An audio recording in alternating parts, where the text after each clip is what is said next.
hari di SD Negeri 2 Gianyar tentang pembelajaran mendalam. Nah, sebelum memulai, dia lakukan penganjali umat Om Swastiastu. Nah, adapun pertama, dia langsung saja nih, karena kita nanti akan ada pembahasan juga dari guru-guru yang lain yang mengikuti pelatihan mendalam dan codingnya KKA. Kemudian di sini yang pertama yang akan Tian jelaskan itu tentang growth mindset atau berpikir bertumbuh, ya. Jadi pengertian dari growth mindset ini adalah pola pikir, ya, bahwa kemampuan itu bisa dikembangkan lewat usaha, belajar dan ketekunan yang diperkenalkan oleh Carol Dweck, ya. Jadi di sana siswa itu tidak akan bisa, artinya siswa itu tidak akan memiliki pola pikir istilahnya dia takut misalnya seperti itu, atau pola pikirnya tetap, ya, seperti nikel.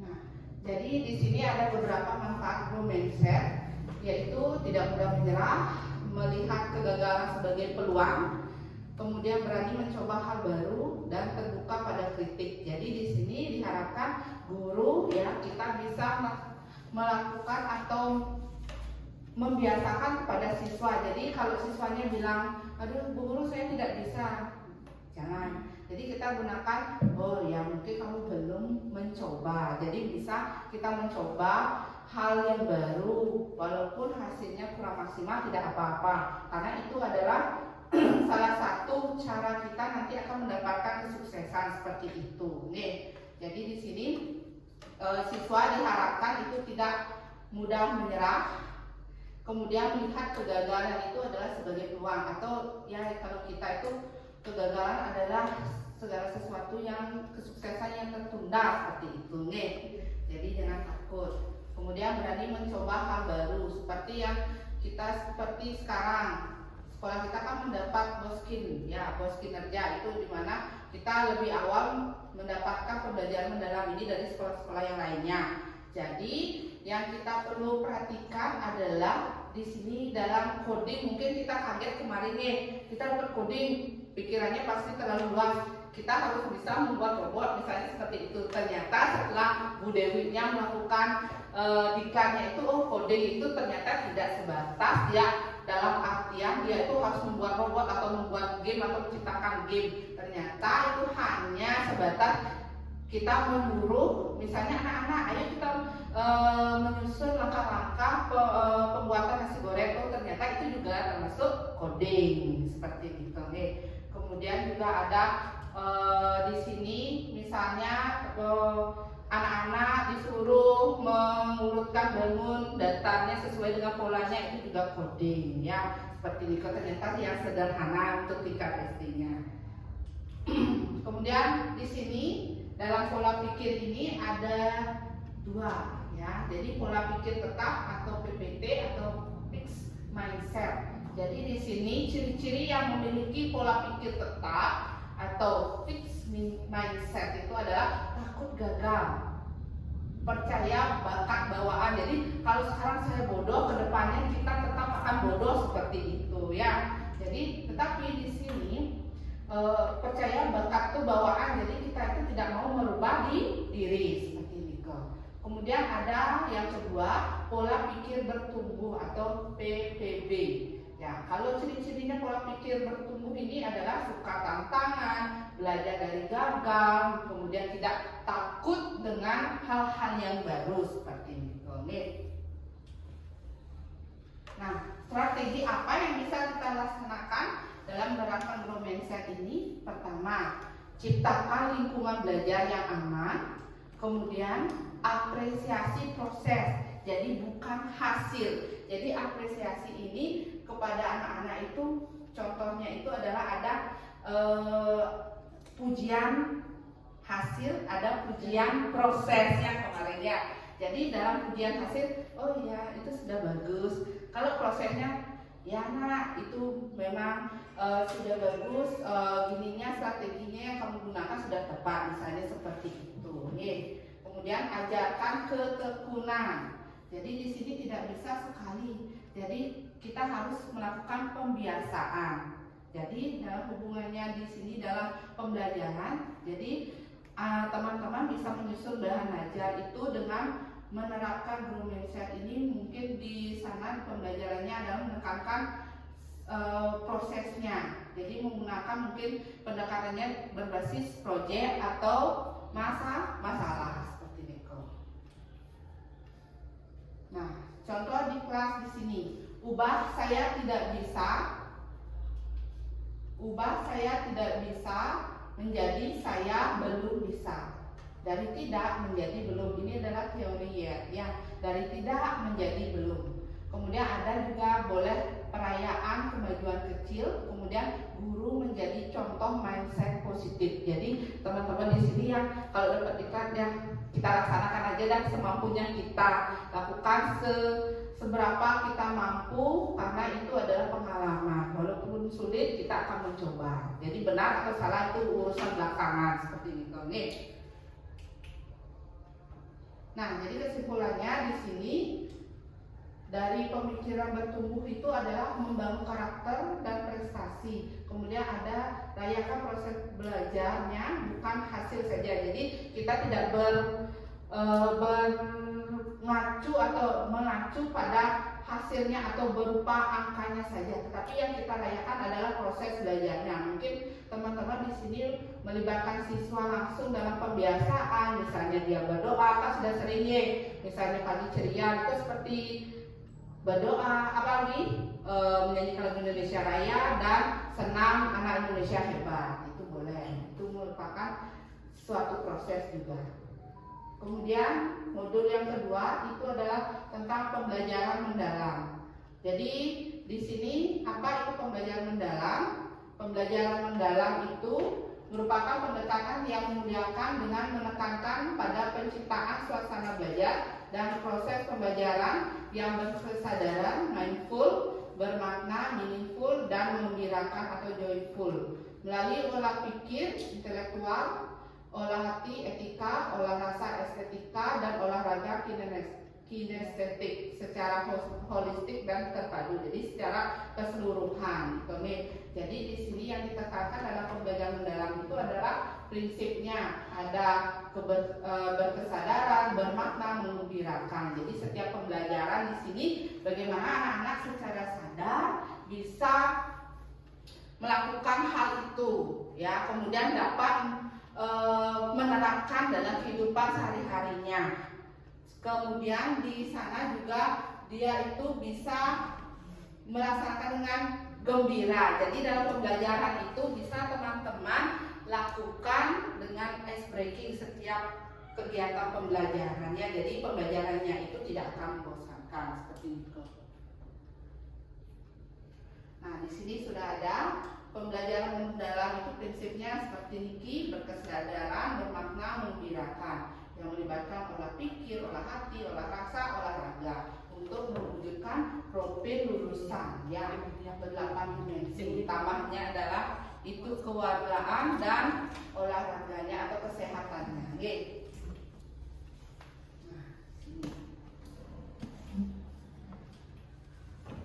Nah, rangka pembelajaran mendalamnya di sini sudah ada.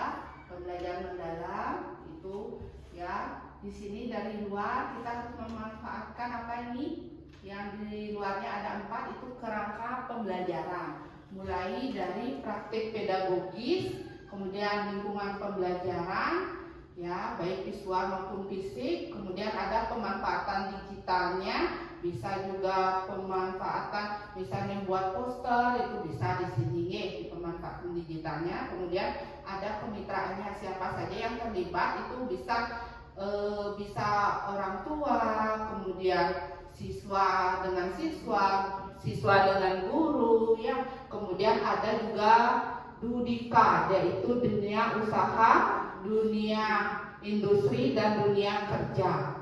Jadi sambil yang singgung sedikit ya tentang RTL yang tiang buat, itu adalah tentang TOS, tempat olah sampah setempat. Jadi di sini teman-teman kiranya Tiang buat di sana adalah tentang pembiasaan pemilahan sampah ya, yang organik, anorganik dan residunya. Jadi di sana Tiang maunya bekerja sama dengan Grielu ya. Nanti kalau bisa kasih masukan tanggal berapa yang bisa mengundang ibunya ya dari Grielu-nya itu untuk datang ke sekolah. Nanti kita cari kesepakatan lagi ya, nanti mohon masukannya. Nah, jadi di sini ya kita akan menggunakan juga yang namanya pengalaman belajarnya ya. Pengalamannya itu ada yang pertama memahami, kemudian mengaplikasi, merefleksi. Jadi setiap pembelajaran yang sudah kita laksanakan, kita wajib melakukan refleksi agar kita tahu di mana yang pembelajaran itu kurang maksimal atau siswanya di mana yang belum paham, misalnya seperti itu. Kemudian ada prinsipnya, yaitu berkesadaran, kemudian bermakna dan menggembirakan, sehingga tujuan dari 8 dimensi ini bisa tercapai seperti ini.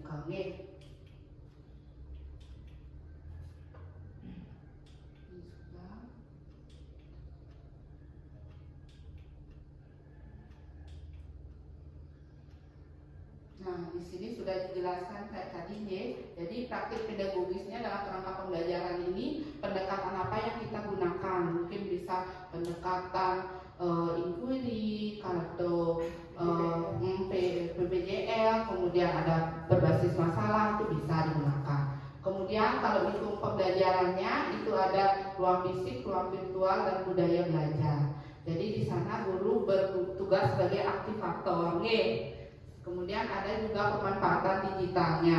Jadi pemanfaatan teknologi digital juga memegang peranan penting sebagai katalisator untuk menciptakan pembelajaran yang lebih interaktif. Mungkin kita di sini sudah biasa ya menggunakan Canva untuk membuat PowerPoint, tidak lagi pakai PPT nih, tapi kita lebih enak kayak memakai Canva-nya, lebih banyak ininya, desainnya. Kemudian ada kemitraan pembelajaran. Jadi di sini yang membentuk hubungan yang dinamis antar guru dengan peserta didik, orang tua, komunitas, dan mitra profesional. Jadi mungkin suatu saat kita bisa merencanakan bahwa salah satu orang tua yang mungkin jadi perawat itu bisa mengedukasi anak-anak di sini ya, bagaimana caranya kiat-kiatnya itu bisa disampaikan. Jadi anak-anak merasa apa istilahnya itu, merasa dia itu tertantang nanti, mungkin menjadi inspirasinya seperti itu. Nah, di sini jelaskan guru itu sebagai aktivator, kemudian guru itu sebagai kolaborator, dan guru sebagai kultur builder ya. Jadi di sini teman-teman menggerakkan ya, menggerakkan siswanya agar bisa berperan aktif dalam pembelajaran. Nah, lanjut ke visi, misi, dan tujuan. Jadi kemarin habis diklat itu ada direvisi nih, visi dan misinya apa yuk kemarin itu? Unggulnya jadi di laptopnya ya. Ya nanti bisa disampaikan biar bisa ikut juga ganti di sana ya, di kurikulumnya ya. Lanjut, jadi visi ini adalah arah atau cita-cita besar kita. Kemudian misinya ini adalah langkah kita mencapai visi ya. Kemudian dari misi ini dari tujuan ya, tujuan ini bagaimana kita itu, tujuan itu yang kita susun bisa mencapai misi dan visi kita. Jadi dalam pembelajaran mendalam, penyusunan visi, misi, dan tujuan harus kontekstual dengan kehidupan nyata murid. Jadi kita sesuaikan program kita yang ada di sekolah ya. Jadi keadaan siswanya bagaimana. Kalau di sini kan misalnya banyak yang jadi tukang ukir, orang tuanya kan nggak mungkin kita mengambil yang jadi nelayan, itu kan nggak nyambung ya, seperti itu. Jadi mendukung pengembangan profil lulusan dan dapat diukur melalui capaian pembelajaran atau proyek nyata.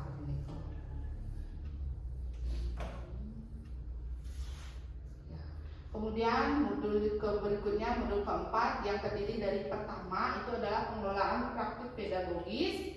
Itu pengertian di sini ada cara guru mengelola strategi, metode, belajar untuk mencapai pembelajaran bermakna. Jadi kunci utamanya itu harus berpusat pada murid. Kemudian gurunya sebagai fasilitator, murid aktif membangun pengetahuannya. Kemudian ada variatif dan kontekstual. Metode disesuaikan dengan materi dan kondisi muridnya. Kemudian contoh praktiknya adalah PPJL, ya, PJBL. Kemudian ada berbasis masalah dan kolaborasi lintas mata pelajaran pada kegiatan kokurikuler boleh, ya. Kemudian ada kemitraannya. Kemitraan di sini, ya, itu kolaborasi antara guru, murid, orang tua dan pihak eksternal untuk mendukung pembelajaran. Jadi di sini pemanfaatan sumber daya yang ada. Di lingkungan belajar sudah saya singgung tadi, pemanfaatan bisa sudah. Kemudian, jadi di sini secara sederhananya praktik pedagogis itu adalah cara mengajar yang aktif, bermakna dan berpusat pada murid. Kemudian ada kemitraan pembelajarannya, itu kolaborasi dengan orang tua, guru lain atau komoditas untuk memperkaya belajarnya. Kemudian di sini mungkin kemitraan pembelajaran nanti kita bisa edukasi mungkin ke mana, ke museum, ya, biar anak-anak punya pengalaman langsung, boleh juga. Kemudian lingkungan belajar, suasana fisiknya, bagaimana ruang kelasnya yang nyaman, kemudian tidak ada sampah, itu. Kemudian buku tertata dengan rapi, itu yang diinginkan agar psikologisnya bagus. Kemudian akademisnya yang aman dan menantang. Kemudian ada di sana pemanfaatan digital, jadi teknologi untuk mendukung pembelajaran interaktif, kreatif dan kolaboratif. Jadi dari intinya di sini keempat aspek ini adalah mendukung pembelajaran mendalam yang kontekstual, kolaboratif, kreatif dan berdampak nyata bagi murid. Jadi kita di sini sesuaikan agar pembelajaran mendalam itu bisa diaplikasikan, diterapkan dalam kehidupan nyata, ya, seperti itu. Nah, terakhir di sini adalah modul yang dapatkan kemarin, yaitu inquiry kolaboratif. Jadi di sini adalah proses pemecahan masalah dan pengembangan pembelajaran yang dilakukan secara bersama-sama oleh guru, murid dan pihak terkait melalui tahapan terstruktur. Jadi disinilah RTL yang buat. Jadi di sini melibatkan dari lingkungan belajar, dari rangka pembelajaran yang keempat itu di sini yang terlibat. Nah, langkah-langkahnya itu ada akses, itu artinya memahami masalah atau kebutuhan. Kemudian setelah aksesnya itu baru kita mendesain, artinya merancang solusi atau rencana tindakan. Yang ketiga, langkah ketiga ada implement, jadi melaksanakan rencana yang telah kita buat. Kemudian measure adalah mengukur hasil atau dampak tindakan. Mungkin di sini dalam implementnya itu sebelum RTL itu dia melaksanakan, dia mengadakan kuesioner pra RTL, istilahnya pra program TOS-nya. Kemudian dari sana di measure-nya itu mengukur juga menggunakan rubriknya juga, ada tesnya juga kepada siswa. Jadi setelah measure itu ada reflect, artinya menganalisis proses dan pembelajarannya. Kemudian C melakukan penyesuaian dan perbaikan. Jadi inilah langkah-langkah adalah inquiry kolaboratifnya. Nah, di sini sudah dijelaskan lebih detail. Jadi dalam akses ini mengidentifikasi masalah, kebutuhan atau tantangan yang ada. Contohnya mengamati kebiasaan membuang sampah siswa di sekolah sesuai RTL yang kita buat. Solusi atau strategi untuk mengatasi masalah. Misalnya contohnya desainnya membuat jadwal pikir dan membuat program pemilahan sampah. Jadi di sana dari RTL yang buat. Kemudian ada implementnya, menerapkan rencana yang telah kita buat secara nyata. Contohnya adalah melaksanakan kegiatan pemilahan dan pengolahan sampah. Jadi anak-anak diajak memilah sampahnya. Setelah dipilah, jadi anak-anak itu bisa mengambil misalnya sampah organik ditaruh di mana gitu ya. Kemudian bisa dimanfaatkan untuk kompos mungkin, atau kita nanti bekerja sama dengan kantor desa untuk pembuangnya boleh, karena sampah di sekolah kita kan terlalu banyak yang organik karena banyak. Kemudian ada juga nanti sampah plastik mau dia manfaatkan itu adalah untuk pembuatan ekobrik di setiap kelas. Mungkin nanti di kelas 1 buat yang sederhana aja ya Mbak ya. Kemudian di kelas 2 bisa menyesuaikan lagi, kelas 3 menyesuaikan. Nanti yang di kelas 6 mungkin buat yang lebih lah dari adik-adiknya seperti ini. Kemudian ada di sini measure-nya, yaitu mengevaluasi hasil atau dampak dari tindakan yang dilakukan. Contohnya adalah mengukur pengurangan sampah di sekolah setiap minggunya. Mungkin dari gininya mungkin kita bisa lihat dari tampilnya itu ya, boleh ya. Bisa nggak dia itu ya mengukur bagaimana begininya jumlah sampahnya seperti itu.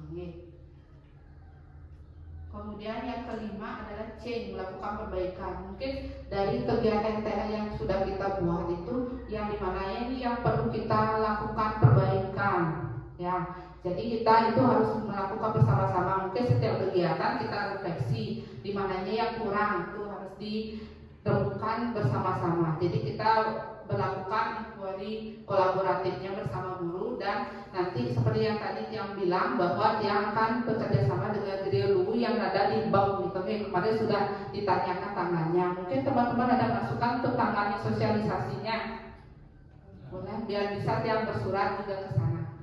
Mungkin dilihat dulu gininya kalendernya tanggal berapa. Sabtu minggu depan tumpah itu ya, atau hari Jumatnya ya juga kan nggak apa-apa juga. Hari Jumat kan kan kelas 5 nya yang olahraga. Oh iya. Tes kebugarannya. Kebugarannya ya kalau kelas 4 hari Selasa.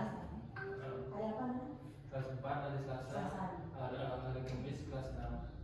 Hari Kamisnya kelas 6. Ya, Kelas jadwal kalau kelas 5-nya hari apa tuh? hari Jumat. Jumat. Kalau dia gabung sama hari Kamis gimana tuh? Kelas 5-nya. Nanti kita hari Jumatnya kita ambil itu biar tidak menumpuk lagi. Nanti takutnya ada juga, nanti kamu ada workshop juga di akhir bulan. Ya, itu ya. Jadi biar terlaksana, soalnya ini sebelum tanggal 25 kok sudah ini, sudah apa namanya? Sudah on-nya ya, on kedua tanggal 25 ya.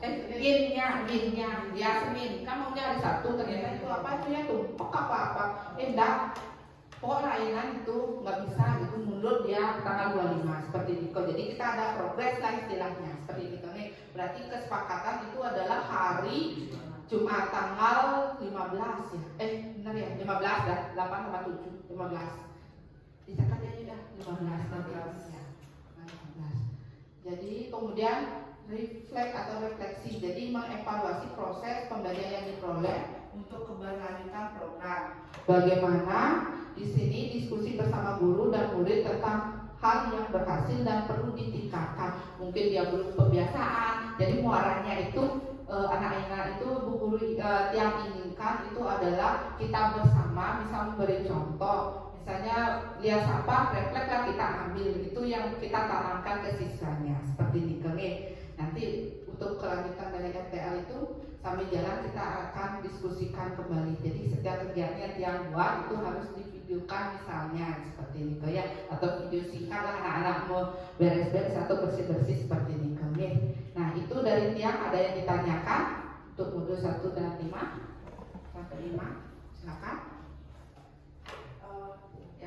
Untuk infobriknya itu berarti semua kelas membuat. Ya, semua kelas membuat. Mungkin kayak kelas 1 itu kan gini kan masih anak-anak, apa dia dibuatnya bentuk apa? Ya dalam bentuk apa, mungkin meja sederhana boleh ya. Kalau di kelas 2 mungkin bentuknya yang mungkin melingkar atau gimana. Kemudian kalau di kelas 4 boleh lah dia mungkin rak dia buat atau kursi gitu boleh ya, seperti itu ya, kurang lebihnya seperti itu. Nanti kan kita bareng-bareng kalau memang ada kesulitan kita rangkul semuanya ya, seperti itu. Ada lagi? Ya. Sekedar saran. Ya. Untuk di kita ada yang melakukan perbaikan. Contohnya menambah tong sampah dan memperbaiki alur pengumpulan sampah. Itu kalau bisa kan masih gini siswanya belum bisa yang mana sampah residu, yang mana sampah anorganik. Biasanya untuk lihat itu sampah residu dan non organik itu Iya dicampur. Ya memang itu agak sulit. Apakah kita bisa gini ya? Berikan dia gini. Kalau bisa kita warnain aja, membiarkan sampahnya. Kalau residu kita pakai Boleh, merah. Kita tentuin sampah residu kan ada snack, kompos, makanan. Atau kita tambahin plannya. Kita plannya ada situ ya, di situ desa kita tuliskan, kemudian press, kemudian dia kayak KT itu kan tegak ya itu. Jadinya sempat pikir oh ini residu, oh ini jadi sampah nih, gitu langsung isi. Kemudian diwarnai biar dia menarik, pasti itu. Saya paham. Ya, kalau dia misalnya misalnya dia cuma ada 2 jenis mungkin gampang ya, karena ini dibilangnya ketiga itu residu. Ya, residunya itu yang susah untuk membedakan. Mungkin kita buat ya ornamennya yang lebih lucu mungkin ya, dia itu biar tertantang, kemudian buat semenarik mungkin tulisannya sehingga dia mau membaca seperti ini. Oke, ya boleh. Terima kasih Pak untuk masukannya. Ada lagi? Sampun? Kalau sudah mungkin ini akan dilanjutkan sama Bu Guru kita atau Bu Guru aja dulu. Ya, silakan.